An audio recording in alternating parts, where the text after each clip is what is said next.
Christos Anesti. Thank you all for coming. Leave it to the Greeks. We've been marketing this event, for the last 6 weeks or so, and we had, 20 people, 30 people, 40 people, and then in the last 6 or 7 days, we get like 80. So thank you all for being here, and we're so glad that you are.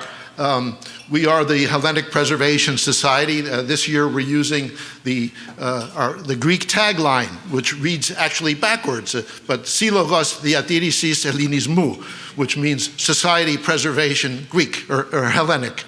But anyway, thank you all for being here. And I know you are all eager to hear from Dr. Bowman, as am I. Bylaws require me to take care of a little business first. This is a meeting, after all, as well as an educational event. And so, Father Anastasios, thank you for leading us in prayer from St. Paul. Esteemed keynote speaker, welcome. To our worthy awardees, Axii, yes, Axii, honored guests, the dedicated HPS board, without whom this room would be silent and dark tonight. So, and HPS members and non-members alike, thank you again for your support. And tonight, among other things, we're going to talk about what we've been doing as a society, and also May is membership month for us, so we're going to take a look at that too toward the end. Oops. So our mission is to present a unified voice of the Hellenes. Can you hear everything okay? All right. Unified voice of the Hellenes that will promote the Greek experience through programs, collections, and preservation. And this image here is the temple of Hephaistos, in the Roman tradition, Vulcan. But this is near the Athenian Agora, easily visible from the atop of the Acropolis. We are a 501c3 tax entity. We were incorporated in 1991. We sponsor, promote, and support Hellenic cultural, artistic, educational, and social events. And we conserve, collect, and protect Hellenic art and, again, cultural and religious items. And this photo here is from the monastery on the hill overlooking the city of Thessaloniki, Greece's second largest metropolitan area. And now I'll take you through the timeline of where our society has been for the past now 15 months. But first, I'd like to introduce you to our couple of honored guests. First is Dr. Andrea Durstein. She is the Virginia N. and Randall J. Barbato Deputy Director and Chief Curator at the Cleveland Museum of Art. Andrea, would you just please, thank you. Thank you. And next, I'd like to introduce, some of you already know Seth, because he had the keynote speaker at last year's event. And he is now the Alexander Dern Curator of Greek and Roman Art and Chair of Art of the Ancient Mediterranean, Africa, Europe, and Europe to 1800, and Decorative Art.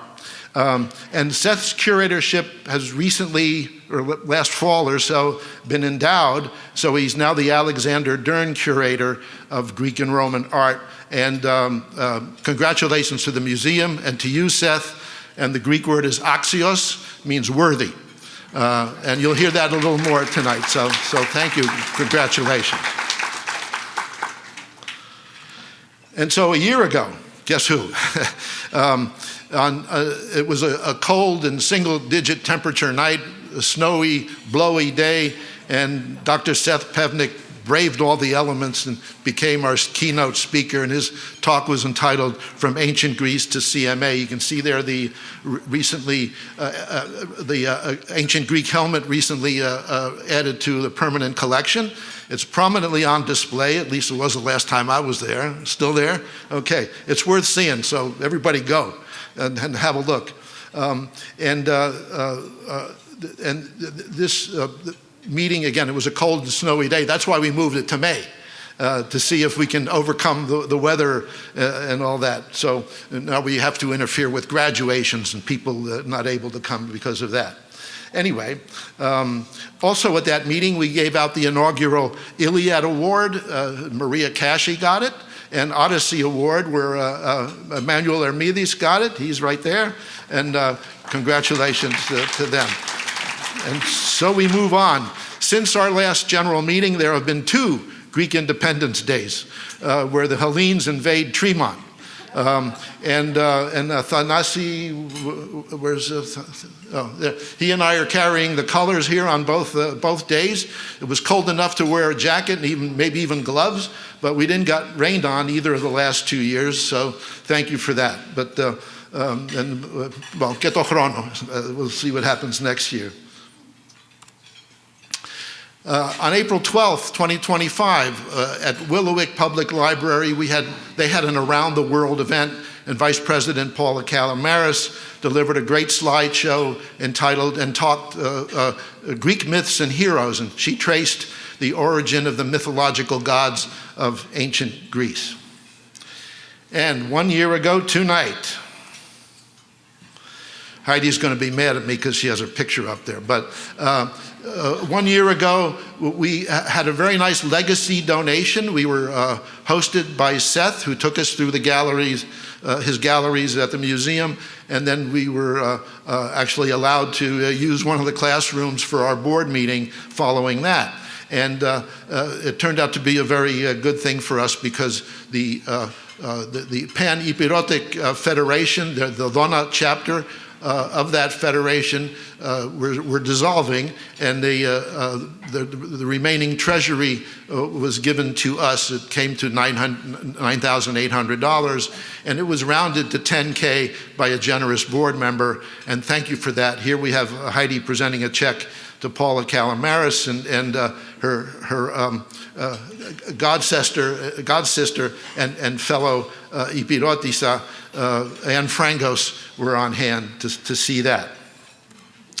In the middle of June, the Annunciation Church and the Greek Garden hosted the Honorable Ioannis Michail Laverdos, Greek Deputy Minister of Foreign Affairs, and also his consul in Chicago, Emmanuel Koubarakis, and Minister Laverdos said, quote, "You are the bridge between Greece and Greek culture to American society, and Greece will always be with you." And it was a very nice event.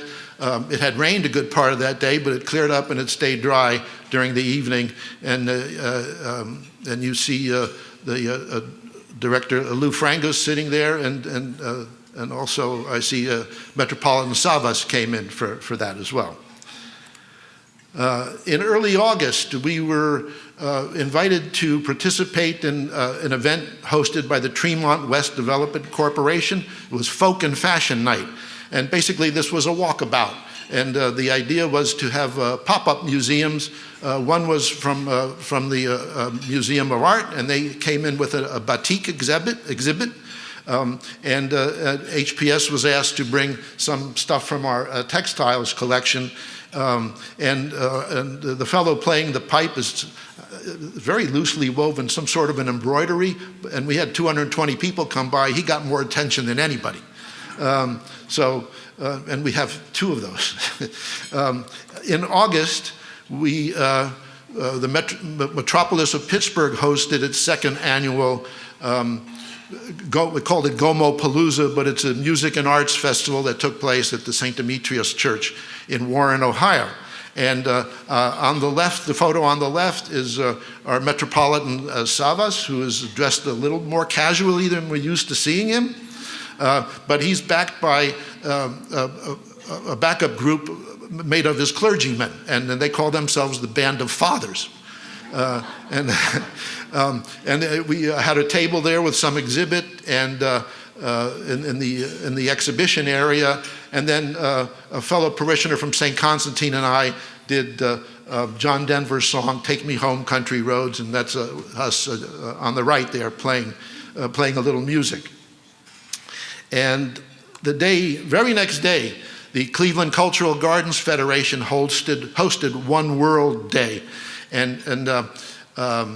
So most people know that the cultural gardens that line Martin Luther King Boulevard, There are like 42 of them, believe it or not. I think it's about 42. And through the Greek Garden Association, we were there, and some of our guys, I know Manoli is there and Marina is there. You can't quite see him. Jim Tracus were carrying the colors, and they left me back at the Greek Garden to stamp the kids' passports as they came by. And it's a great idea. And if you've never been, don't go on a rainy day, but go on a nice day. They close down the whole street. It's pedestrian. They have a great parade. It's very colorful and worth going. I've enjoyed both times that I went. So keep that in mind. About a month later, on September 28th, is the 21st annual Dr. John and Helen Collis lecture on Greek and Byzantine art. And Dr. Alicia Walker, professor of art history at Bryn Mawr in Pennsylvania, her title was Virtue and Adornment in Byzantium, Beautiful Bodies in the Christian East. Now, she was an alumna of Bryn Mawr, if I'm not mistaken, but she took her graduate degrees from Harvard. And about 2 years ago, she was named a senior fellow at Dumbarton Oaks, a Harvard University research center located in Washington, D.C. And that's the level of people that come and give lectures at the Collis Lecture. And speaking of which, save the date.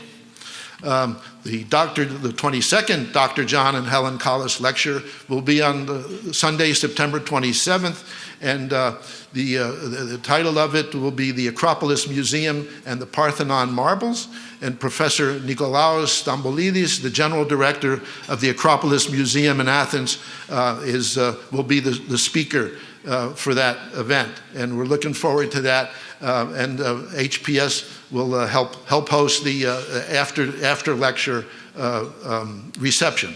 So, and Seth has been integral to making this happen, and so thank you for that. Something to look forward to in a few months. And then now we come to March, 2 months ago. Theodora Miller is a visiting artist, and she indeed did have a tale. And she was, we brought her in from Richmond, Virginia. She brought some great weather with her. It was very spring-like, in early March, and better than we're getting in early May so far. But she had suffered a brain trauma. She was a corporate person doing well with her career in corporate America, and had a kind of a nasty fall of an accident at home and suffered a brain trauma that required her to be rather sedate and in quiet, dark rooms for long periods of time. But eventually, slowly, she got better, and she ended up going back to her art and used that art as her therapy and coming back to regular life again, which she has done. A lot of people were at our event when we had her at St. Constantine, and she expresses herself through her art through characters of the Greek alphabet. And she's done some very clever things. Again, many of us were here for that, and she engaged so well with the audience that, it's a gift that people have, that they can actually do that. And this was we were helped in this with a matching grant support from Cuyahoga Arts and Culture. So it was a matching grant. We're still looking for those grants we don't have to match, but we're working on that. More later. And so 3 weeks ago, the Cleveland International Hall of Fame inducted 6 more inductees, and founding HPS member and former HPS president Andy Chikalis was the first Greek-American inductee invited at that time. He's sitting over there, Axios. Andy still sits on the board of the Greek Garden Association, and we welcome Andy and his wife Faith to us. It's good to see you. Good to see you back, and I hope you're here for the next one too. And by the way, Andy designed the logo that you've been seeing on the bottom right, although we took some liberties and added our website to it, but he put those letters together in that way. And he's done some of the iconography at St. Constantine and Helen, And those of you who have come into our church notice that the filigree and some of the vine work on the vertical walls, well, Andy did that, and I have some photos to prove it. So anyway, this is where we've been for the past 15 months, and we'll look forward to whatever the next 12 months, I'll say, what we have to look forward to, and including the Collis Lecture, of course. And now a few final slides on the business end of what we've been doing. So first of all, we've been working very hard on reimagining and updating our website and keeping it very active and very, we change it up a lot. And we communicate best and most frequently through our website at hpsneo.org. And we have spent many hours and worked diligently. And thank you to Jean Porter for her great work in keeping this together. And she's over there. She executes this and does things, and I we talk back and forth a couple of times a week just about this. And you notice we have some news events last fall. You notice that Pope Leo and our patriarch are in Turkey together discussing Bartholomeus I. But we have some some icons. We have some group photos, restored icons that from Annunciation Church are on our website. We always have a nice image on our homepage. Here is a spring shot of the Acropolis, and Dr. Papadopoulos, who was Seth's advisor once upon a time, gave the Collis Lecture a couple of years ago. If you haven't heard that, go to the website, click on the Collis Lecture, and sit there and listen. Before long, I mean, it was just enthralling and what he had to say, speaking to everybody for an hour plus without any notes. Unbelievable. We have a museum without walls, which is being displayed. Someday maybe we'll have one with walls, but that's a little bit in the future. We continue to organize and catalog our collections, and we've reduced our expensive controlled climate storage by consolidation. And say to the left, for example, on this one is not a shepherd's crook, but a walking staff carved with a head figure on it. There's an altar cloth that we have, which is on display right to the side here on the black table, and an icon of St. George that needs some work. An old picnic photo of one of the Hellenic picnics, and our liturgical gospel was shown as a gift from St. Constantine and Helen, and that's here on the side as well. We're very active on social media. This event and other events that we have captured on video or on YouTube, you can find it there. We have a presence on Facebook and a presence on Instagram that Jean administers, and she's there every day posting stuff. So thank you again for that. One of the things that we're trying to change and get more serious about is restoration. This is a picture of, this is a picture of a photograph. So the photograph is the artifact. And this is the HEPA Supreme Lodge with President Calvin Coolidge in 1929 on the south lawn of the White House. And we believe that what we inherit, we are called to protect. So we have started including in our budget every year, and whether it's a lot or a little, depends on how we're doing, is to invest in our collection, in our archives, so that when we do get a museum with walls, we'll have something worthy to put in it.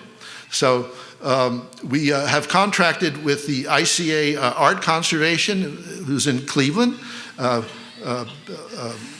Holly Witchy was actually invited to be with us here tonight, but I think she was in Cincinnati. But so they are in the process of restoring and framing this photo to museum quality. And I hope that we get it back. It actually hasn't started. I think in August we're scheduled to get that work done. And I hope that we might have it back in time for display at the next Collis Lecture. That was a very generous gift from John and Cynthia Simakopoulos. And so our grant activity, and it's the lament of the muses, because of the 18 grants we applied for during this past year, we only got one of them. But we were thankful for that. And so 10 did not reply, those that we applied to did not reply. There were 7 denials, and 1 was awarded for the Theodora Miller event. But if perseverance were a grant category, we'd be fully funded. But it isn't, and we're not. So it's a little like Odysseus, who started out for home 18 times and made it once. So anyway, this is part of our relationship and how we plan to raise some money. As we apply for these grants, sometimes we even get feedback, and we can get better, and we will continue. Even if we're denied one year, it doesn't mean it's going to happen another year, and we're going to continue with that process. And drachmas, dollars, and such. As a nonprofit entity, we are excuse me, grateful for the time, talents, and treasure of our supporters. And money is the fuel that drives the engine of commerce, but it is purpose and not profit that drives us. Because again, we're a nonprofit organization. That doesn't mean we can't get a little wealthier to help people do other things. But as a unique part of our business model, we turn currency into culture. So, and we define currency broadly. It could be cash, it could be the time, it could be talent. And this evening is a case in point. I mean, there are so many people here, and we have all sorts of talents and treasures and time. So, well, again, the evening is a case in point. And finally, you may have heard directly through one of us, Paula was talking about May is membership month for us, and we do that again. And because May is membership month, I'm sure the whole town of Rocky River is abuzz with that. And here's what it might look like outside the door. May is membership month, and this poor raisin put on his fustanella just to be here. They didn't just hear it through the grapevine, they are the grapevine. And May is membership month. Don't just celebrate your roots, help grow them. May is membership month. Work in harmony with other people, like-minded people. And I have no doubt that if Bill Mavrakis could jump into this slide, he would, and he'd be leading.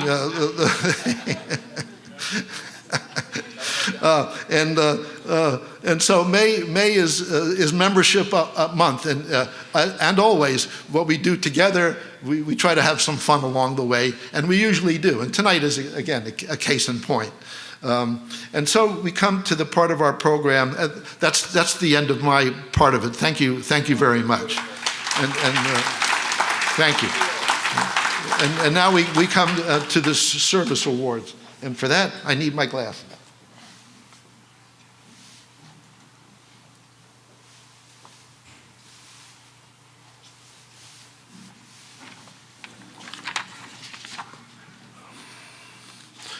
Okay, well, I will need my glasses. The Iliad Award is awarded for extreme dedication and exemplary effort in support of the Hellenic Preservation Society and in pursuit of its goals and its mission. And in this year, this award goes to Miss B. Miros. And there she is. I will call you up in a moment, but first I have to read a little bio. And here's a picture of her award there over here, and there. Whoops. Yeah. Okay. Okay. So B. Now I need my glasses. Okay.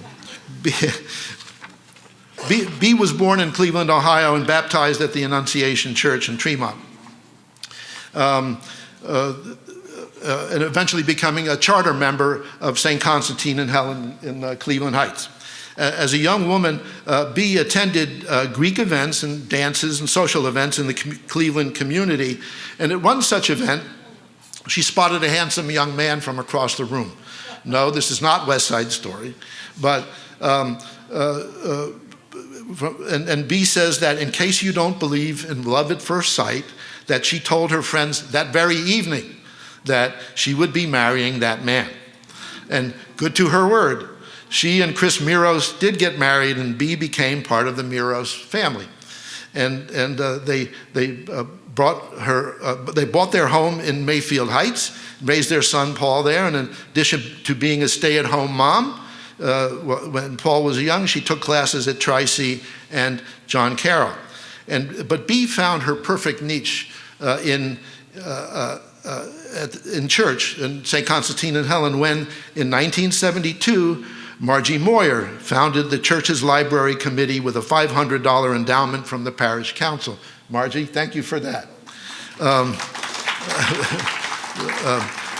the committee was, and is, still is, a group of energetic and talented women whose goals include collecting books and items relating to our Greek Orthodox faith and Hellenic heritage. And people started contributing books for the collection, but one book on Greek costumes inspired Bee to a great idea. Little did she know. But knowing that several of the women in the group were talented seamstresses, she suggested the library start a costume collection that has grown through original costumes donated, as well as those made by the members themselves or repaired by the members of the library committee. And fashion shows were presented, and these are male and female costumes, and a collection was showcased in public libraries, in other churches, and at different events. And it has evolved into a one-of-a-kind and actually includes an ensemble from my great-grandmother's wardrobe. Using Bee's own words, quote, "While I was president of the library committee, Helen Collis and Andy Chikalis requested the help of the library group to be a steering committee for the upcoming Cleveland Museum of Art show called Holy Image, Holy Space." The book from that event is on the table over here if anybody would like to have a look at it. These were about the icons from Greece that ran in 1989, was it, I think? Yeah. Anyway, this was a very successful exhibit, and after the show left CMA, the steering committee gathered to dissolve itself. Instead, it decided to form the Hellenic Preservation Society of Northeastern Ohio, or HPS. We now do business just as Hellenic Preservation Society, and Bee stayed on and became a charter member of our board, including one term as president, and HPS received their nonprofit status in 1991, and she has been with us ever since. And so for the past 35 years, Bee has been secretary to our society and really more like archivist in chief. And I'm still not quite sure how she managed to sidestep all our bylaws about term limits, but that's another story, and I'm glad that she's here tonight. For she has a treasure trove of meeting minutes and other documents from our entire history. So Bee, it's my high honor tonight to present you with the 2026 Iliad Award for your great service to our society. Axia. So now you have to come up.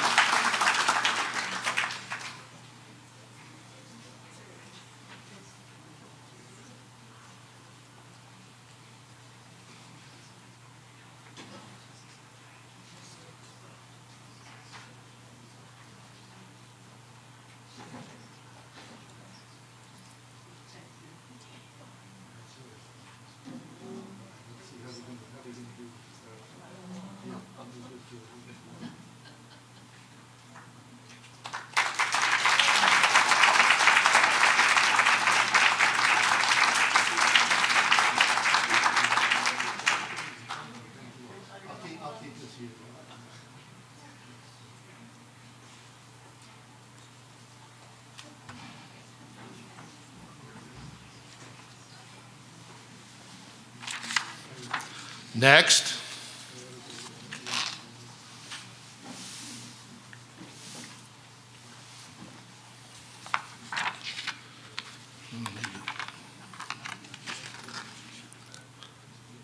Oh, I'm sorry about that. I don't know I'm not sure what happened here.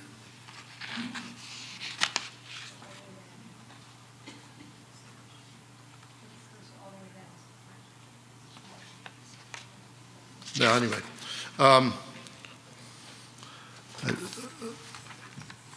think I must have pressed one of the buttons, so. From current slide. Yeah? Hit current slide. Where's that?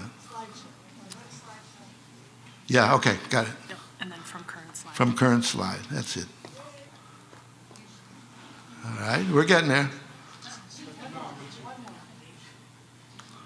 Okay, the Odyssey Award.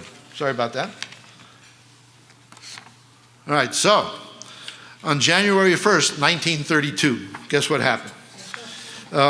Vasilios Bill Mavrakis, the youngest of 8 children, was born in Vrises, Crete. As a child and as a young man, Bill learned the ways of the life into which he was born, largely agrarian and life-centered, of course, in Greece, in the island of Crete, around the family, the home, and of course, the church.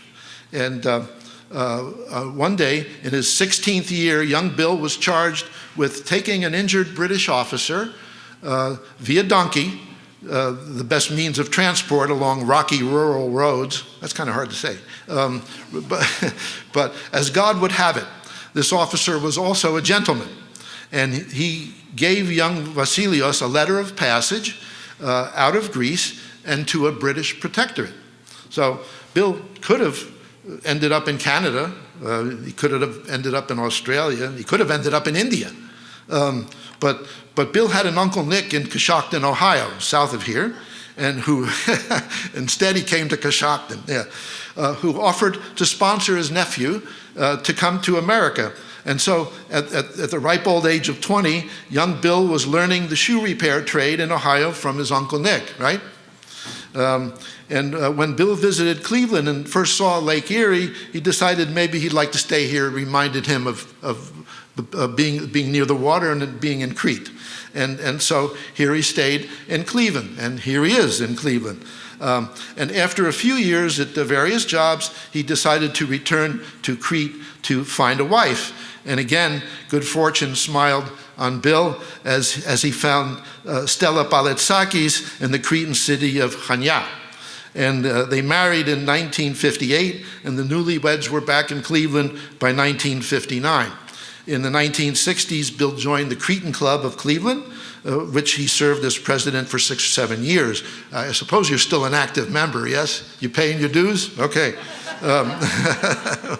Well, excuse me. So now married, Bill set up his first shop, and it was called Bill's Shoe Repair. In the early 1960s, he bought and befriended a dry cleaner, a nearby dry cleaning business, from a fellow named Lou Groza, who Cleveland Browns fans would know as Lou the Toe Groza. Well, back then, the NFL players had to work and to work for a living other than football.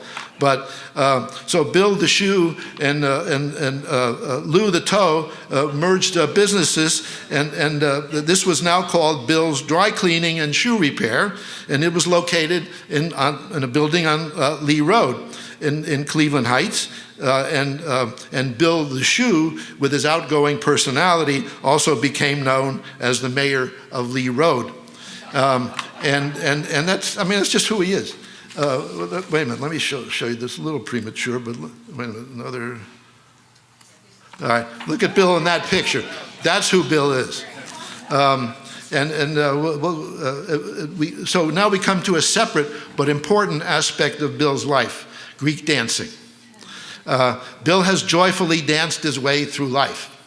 And at America's bicentennial in 1976, he and his family were invited to perform at a multicultural dance celebration on the Mall in Washington, D.C.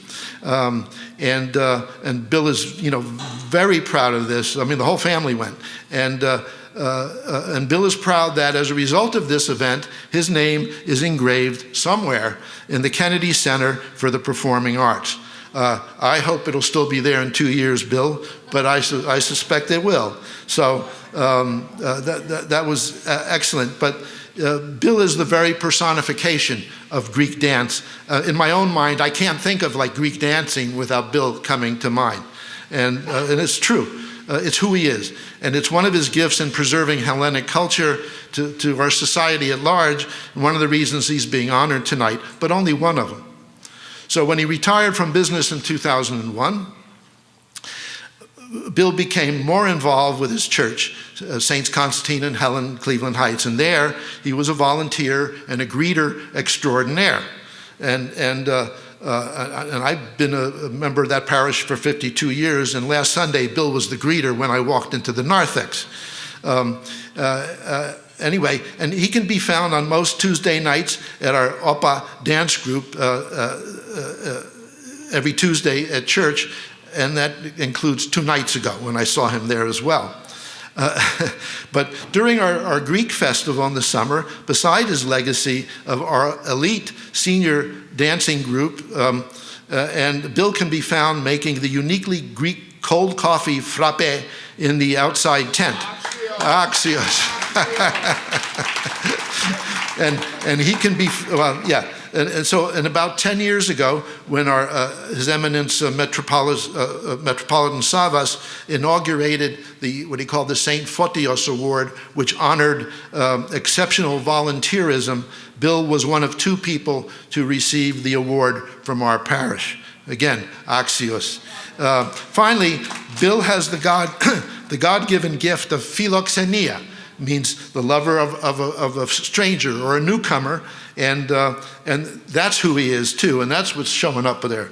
And so it's my great honor now to ask Bill to come up and receive this year's Odyssey Award. Axios.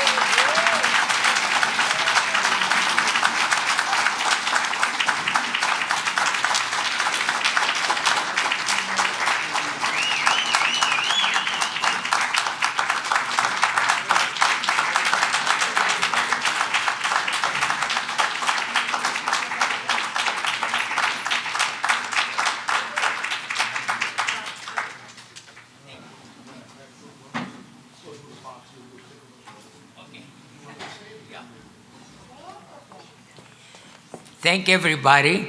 I feel like in Sunday morning I'm San Constantine Helen. Everybody's here, and I love all of you. Thank you very much. Thanks, Dean. I appreciate it. I never expected, but I love it. Thank you. Thank you very much.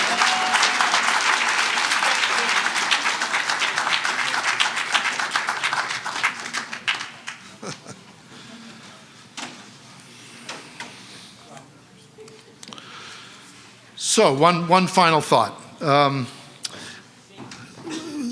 then we're gonna break for some dessert and come back to Dr. Bowman shortly. Being Greek is discovering. Excuse me. Being Greek is discovering your ancestors invented half the Western world, and yet still about whether you've had enough to eat. So anyway, this concludes the business portion of the meeting, but for this. This is about membership. The QR code up there will remain on the screen for a little while. You could actually join from your seats, depending on how far back you are. And this will take you right to our membership for a limited time only, but all the way through Monday morning. You can renew your membership or join at a discounted rate. So thank you all again. I'm not sure where we are for time, but not bad. Okay, so we're going to take 20 minutes or so, or maybe more. Dessert is going to be served. There's coffee over there. Have a stretch. Please look at some of the gifts that we have back there, silent auction items. We have a table of a display here, including some of the liturgical items. And here's a look at the awards. And thank you all for your attention. It's been my pleasure to talk to you.